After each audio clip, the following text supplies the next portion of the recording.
I'll start first by greeting to Jira, Yebumura, and to all the chiefs of Gonjaland, and by extension, everybody in the world. I'm coming your way today with the issue of the Damba Festival. This month in which we are, which we call Moon, is the Damba Moon. And so when it starts, the days are counted from 1 to 15, and then on the 15th day is the picking of rice.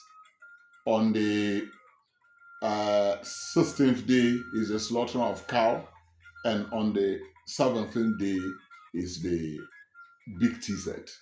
Now, before then, there's always a prelude, or it is preceded by a mini damba or a miniature damba, or if you call it a mimicking damba, known as the Soma damba. Stories or history has it that when the Gunjas were coming through their conquest, they moved far, a very long distance. They had not had time to celebrate the birth of the Holy Prophet Muhammad, peace be upon him. The founder, as we are told, himself was a Muslim, and the followers, especially there was a very strong council of Muslims made up of Fatou Murpe, made up of Yudan Broma, and then, the other Muslim groups of people. Now, when they entered the Bole area, they had fought for a very long time. They were tired. They wanted a time for free to go on holiday or to relax and continue their fight. God willing, within the period, it was getting to the time for the celebration of the birth of the Holy Prophet Muhammad, peace be upon him. So, I'm bringing this because if you go to maybe Saudi Arabia or the Arab countries, you wouldn't find that celebration being celebrated as is being done by the Gunjas. But that is what it is. Our brothers or neighbors in the other northern sector who also had Islam for a very long time equally celebrate the Damba festival, but my focus is on that of Gunja Kingdom. Now, it is told that Damba, the dance that we dance, is a mimic of what was done by the chiefs or the elders of the Jinn or the dwarf family. And this was found somewhere and then brought home. Now, when they decided to celebrate this, definitely in every celebration they dance. So when they decided to have this celebration, they had to practice and then to mimic what was happening before, what is going to happen before the D-Day. So some people were like earmarked and said and told that you should be the people who will organize the Damba. And this group, they call them the Soma clan. Now, this clan organized for them to do the miniature one and then see how it is. And after that one, they will do the big one. So then came what we call the Soma Damba. And then also we have Damba itself. So in normal circumstance, the Soma Damba was celebrated or led not by the chiefs, but that clan or some other group of people who belong to a clan of that kind, dotted in some parts of the Gunja kingdom today, and not all of them. Now, when the Damba, now, in order to make my narration not that very long for the purposes of this time, I will want to zero the Damba to Yabon Damba because it is replicated in all the traditional areas or in the kingdom in similar manner or similar fashion. So with the Yabon Damba, what happens is that, and that is just a replica of what happened in the beginning. So what happens is that when the month comes out or the moon is out, uh, as I said, before the 15th day, they will do the mimic or the training.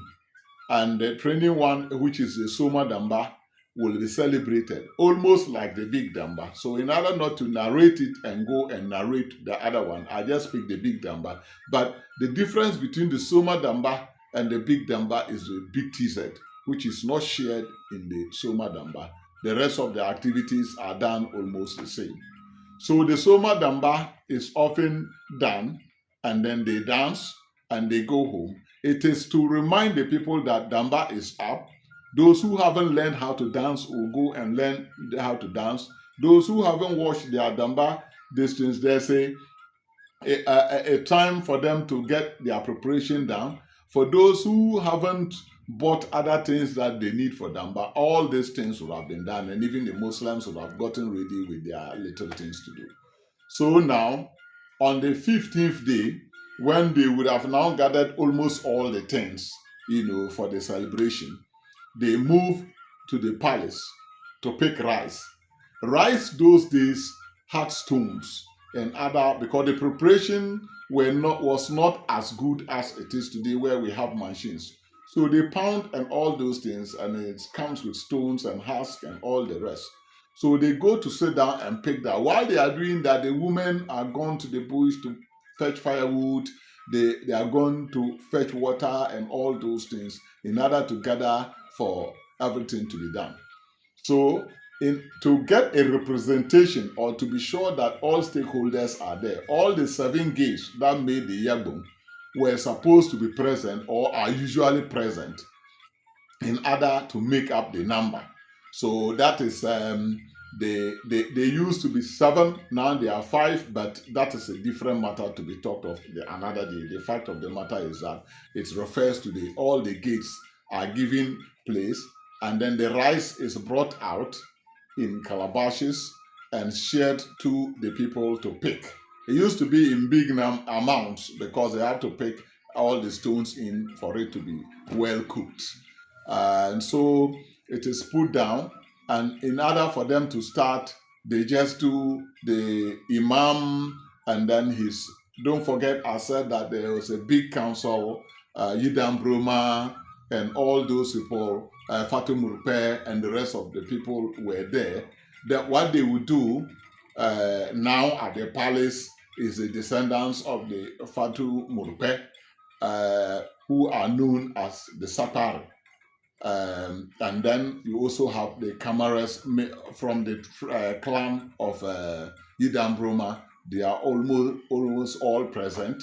What they do is that they would spread the rice on the mats.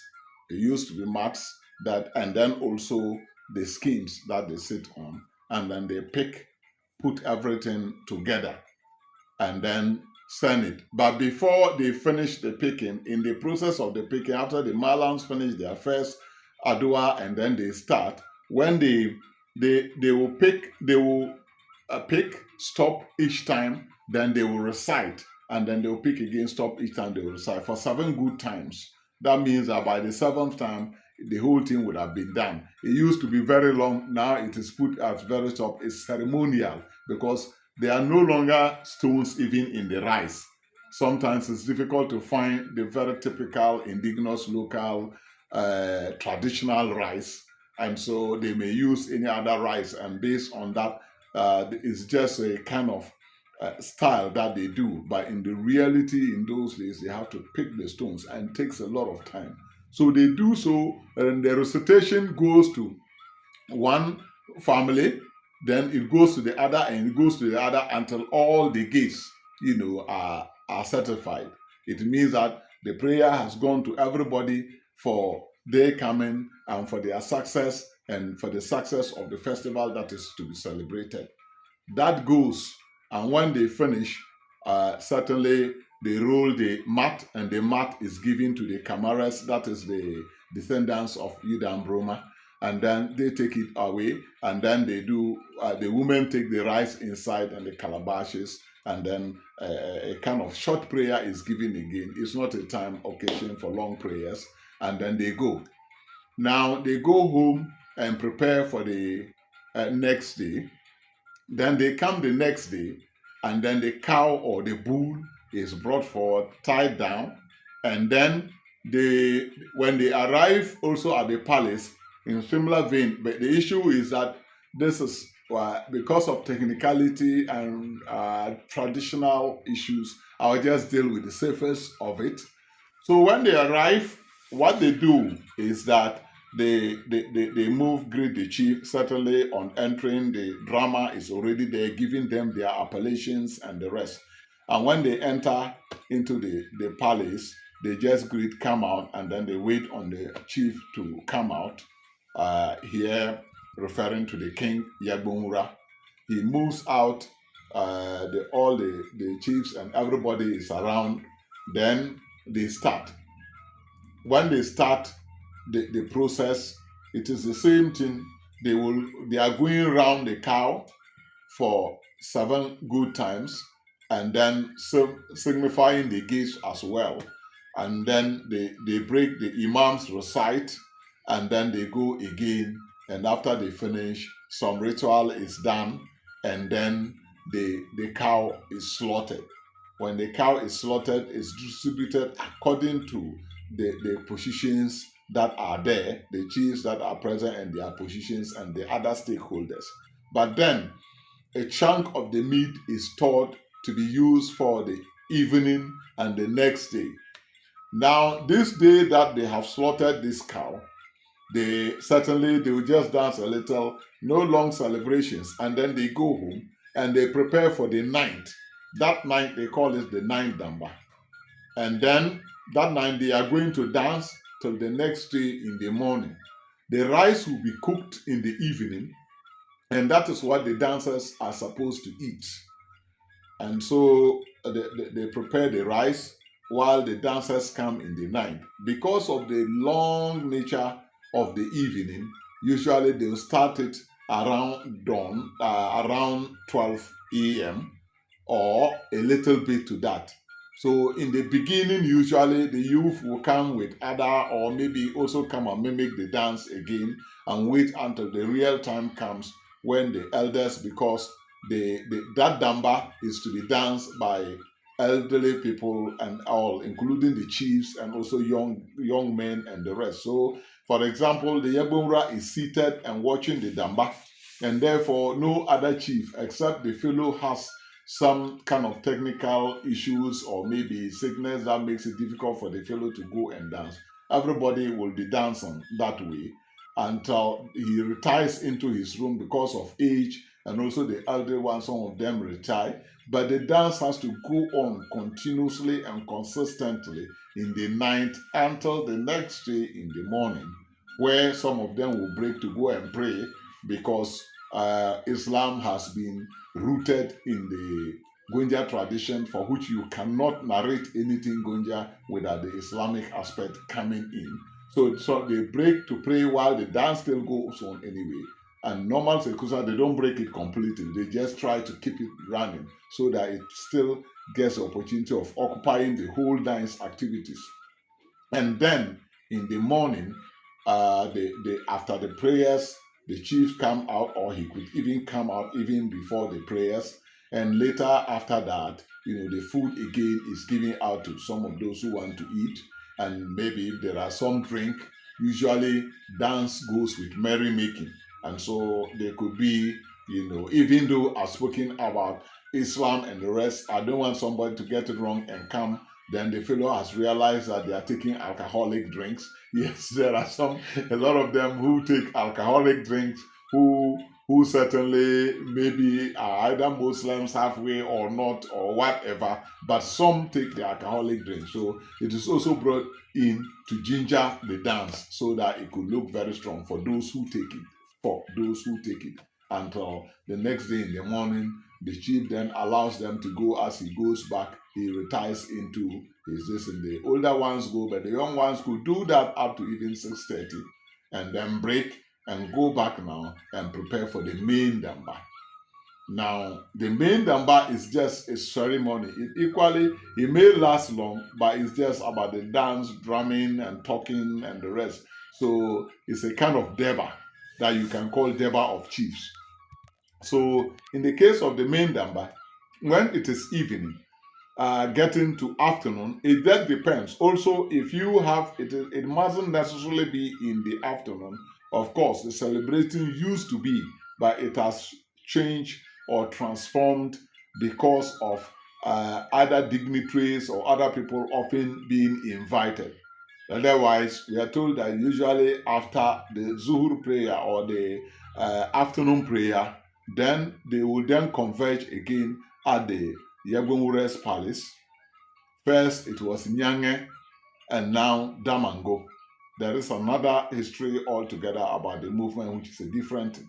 So when they converge, definitely still the drama, the talking drums will start first, and then while the talking drums goes on before the people come. And it is very strategic because as they come along, in Gonja, people believe in their appellations. If you do not give appellation to somebody, if he's Jira and you don't give the appellation, if he's Chirba, Longna. In fact, these appellations are different from the individual appellations that people take. Somebody's appellation will be like Jeudi Sina Fantambuso, which means that there is a snake, spitting cobra, and then you have what leaves covering the person. Some of them are in even different languages and all those things. But then what it simply does is that it gives morale. It boosts the morale of the person. Maybe another time I will talk about appellations and the rest. But then these are done before the festival itself starts. And so they throw a bit of coin and other things in recognition of the fact that the drama has recognized them and the rest. Then everybody is gathered and the celebration starts. When the celebration is to start, they then go in and bring the Yebunura, who the chief linguist, the other people, we have chiefs in his palace who come like the Konkrompora, the Bieura, all the other chiefs. Sorry if I didn't mention one, they are very necessary. It's just about time and the fact that I have to end this in a particular time. So all of them go in and then they then lead the Ebunra out to where the chiefs are already seated and maybe invited guests if they are. Then he comes to take his seat. The Imam does some adua, and then straightforward, the activity has begun. It depends on how it is organized, but there are certain things that must just come. And the next one is that the chiefs will have to go and greet the chief, and then other. So all of them line up, and then they walk on their left hand side, going round to meet the chief. So as I said, if I'm a senior chief, and then the others are supposed to come and greet in that direction on the Damba day, they will take off from my left hand side. And then they will come round to my right hand side. So as they come, they line up that way. They may be able to do, or if there is a large crowd, certainly all of them will not be able to. But then the first one comes to close to my right hand, then he lies on his left like this, and then remove the hat, and everybody lies that way. So you see a very choreographed or very harmonized way of lying down, and everybody has his hat out, and then they are greeting, and the linguist is standing in the middle with other people, addressing them and then greeting them, telling the Yagbunura that all the chiefs are greeting him, and then the linguist certainly will give one or two appellations and then ask them to get up. Now, in the process where they are supposed to, if somebody doesn't remove his hat, the hat will be seized and he will be searched. If he has his slippers on, the slippers will be taken away. If he does not lie down, he equally, but this is related to the royals and not the what they call it, people like the malams, not people like the warriors. Not they also have their rules that does not include this one. So then they do that with 7 good times again, just to signify that the whole of those groups are there and then paying homage to the Yagbonura. Now there are other various groups. We have the Council of Elders, we have the council itself, and all those. But for the purpose of this, we just zero on this one. When they become necessary on another time to do, we will do that. Looking at my time, I have to be wrapping up. And so what happens is that after they have finished the greeting and all those things, then they go straight into the sharing of the TZ. But before then, we have clans like the Nangbeora, the Jahore, and the other clans. They also come out. They are invited to come and then do their displays. And the displays is as a result of the relationship they had with Ndeura Japa. They either joined or they were there when we met them and they became part of the system. Those equally, I'll leave them out for now. On other times, we will look at that. So they all will be invited to play their role and also to distribute their cola.